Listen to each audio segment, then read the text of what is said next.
by 1994, Uncle Benny dies. The Tongs sort of go away with the passing of his death.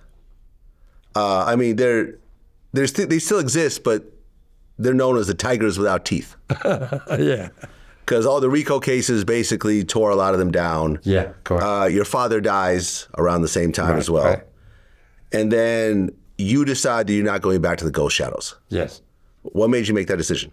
Well, actually, I had that in mind, but seriously thinking, and if I had to go back again, I think I'll be the first to sacrifice again. I'm not gonna go through all that. Yeah. I was young, I could sacrifice. Yeah. With my age, if I sacrifice for somebody, it's worth it. Even with my age, fine. But I know it's not going to be that way. So I'm not going to sacrifice for something that is not worth it. Well, that next year, 1996, you were locked up with Floyd Mayweather's father. Oh, yeah. Yeah, funny guy. And he wanted to watch his son's first professional fight. The HBO. On HBO. Contract, yeah. But I guess there's very specific rules about changing the channel. Like, you could actually get killed, change the channel in certain rooms. If I'm sitting there, a guy from nowhere just come out and switch the channel, what you doing? You gonna cut my movie off? Yeah, you get killed for sure, yeah. No question. Right, but you actually made sure that he was able to change the channel and not have any violence. He asked me, because I was the only guy watching that movie channel. The rest of them, pretty occupied with other people, right? So I was sitting in the back watching that movie. I wasn't even thinking about, I was just sitting there actually, right? But the TV was turned on. Son, Mayweather came in. I don't know who was he. I thought he was one of the guys. I didn't know who was he. So he says, he did this, like how you give respect to Chinese people, like a monk, like this, right? He said, yeah, please, Pete, can I turn this channel? And I said, for what? What do you want to check? Oh, he said, then he explained, my son, Mayweather, he didn't say Mayweather, he said, my son, get ready to fight on HBO. This is his first contract on HBO, back in the 80-something. I forgot. No, 90-something. They're 90-something, not 80, 90-something. Yeah. It got to be 95 or something like that. So he said, I want to change this channel so I can watch. I said, why don't go to the sports TV room? He said, no, they won't let me watch it. They don't let you watch it. Oh, I could understand. Maybe they're watching other sports. There's still sport. There's so many sports going on. As long as that's sport TV, somebody's watching sport. You're not going to tell them turn just for your sport. So he says, can I watch it? And says, all right. Look, I was thinking at first, I said, look at this guy. He's fucking playing with me again. Right? I thought he's fucking bullshit. His son is fighting on HBO. That's number one. I didn't think he's, all right, you have the TV. But I told him, I'm coming back. I want to see you. I want to see, is it your son? If it's not your son, you're going to have a problem. So later on, within 10, 20 minutes, I came back. His son already knocked out somebody, but he was talking already, right? His son, Floyd, what was his name? Floyd Mayweather. Yeah, he was talking on the mic. I looked at his son and looked at his father. Oh, shit. I didn't even ask it. They look identical. Yeah, they look close. Small version, right? Yeah. Especially when he was younger. I said, okay, Mayweather, forget it. You don't have to explain nothing. I'm gone. I gave him the TV. All right, because Floyd Mayweather was serving 5.5 years for drug dealing. Oh, I didn't know what he was in there for, actually. Yeah. Well, he was actually training his son, but then when he went to jail, he had to get someone else to train him. I don't know nothing about his background. Yeah. Well, by 2005, you had served 20.5 years, and based on the guidelines, you were maxed out. Correct. So they released you June 2005. Yeah, if they could make me do one more day, they would. Right. But they can't, by the law. That's it. What was it like to come out of prison after 20 years? Well, it's good to finally, like they say, breathe the free air. Yeah. It felt good, yeah. But when I stepped out of prison, I didn't think I would step out.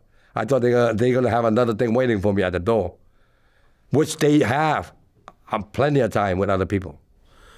Well, yeah, when you come out, the Tongs and the street gangs in Chinatown were essentially gone. Yeah.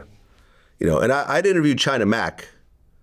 He was a ghost shadow as well. You know him as well, right? I never met him, but I know who is he. Yeah. I met. Did you know his father? Because his father, I guess, had cooperated and he was Oh, yeah, that's in the book somewhere. Yeah. Yeah, there's a whole story behind that. So you come out and you have to get a regular job.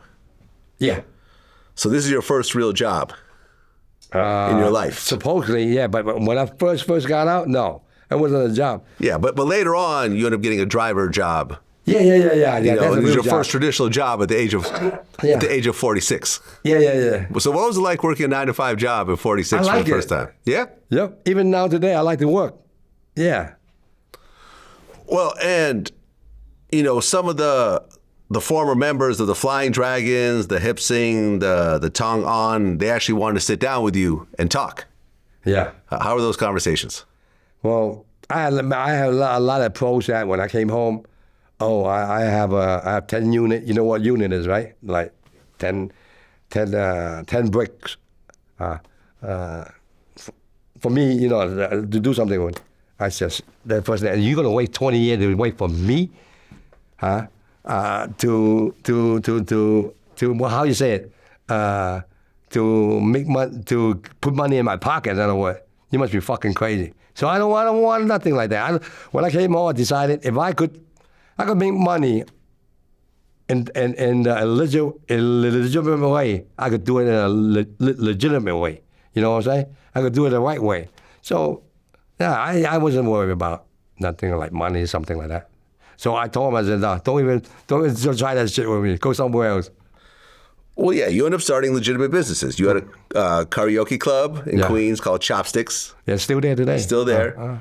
And then you actually joined forces with a friend of yours and started a construction on 10-story hotel in Long Island City. Right. Is that done now? It's been done for 8 years already. Yeah, it's been done. Okay. Yeah. So you actually I transitioned. like working. Yeah. You transitioned into actual legitimate work where you got to pay taxes and, you know. Yeah. Has anyone ever tried to extort you? You know, make you pay protection money?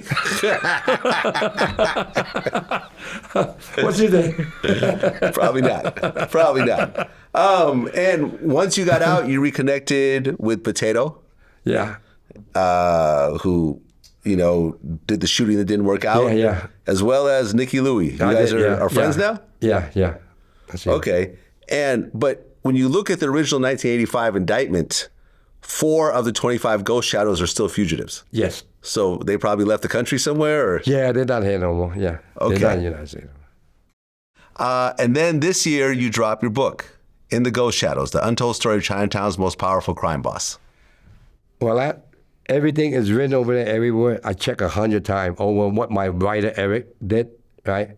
And I've been with him many times, hundreds of times, to make sure that is the way it happened. I don't want him to write something that's not even true, fabricate some shit in there that is not true. Why are you going to write something like that? I don't care. Let the audience, judge me what I am. Let them think what I am. Let them decide what it is. Write the way it is. This is not a fairy tale book, a novel, right? This is the way it is. Just write the way it is. Everything you write about me is over with. Like with the government, that's it. Dead in the water. In other words, it's over. I did my time, and I did everything with it. I pay my debt to society, and my life move on with this. Yeah, never work in my life. I start to like it. I start to go this way. Yeah. So these days, 2025, is there still a Chinese mafia who runs things in Chinatown or not really? Not in the open. Not that I know. Not that I heard of. No. Not like it was before. No.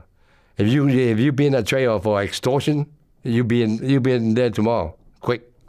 I guess. Things are different now. The society changed. Yeah. You know what? How my book came about? Because of Mike Moy. You heard of Mike Moy? No, not really. He's a former detective. Okay. Yeah. Because of him, how this book came out. I turned down a book right before I came out from prison. I turned them down 3 times. The 3rd time they gave me a high offer. I said no.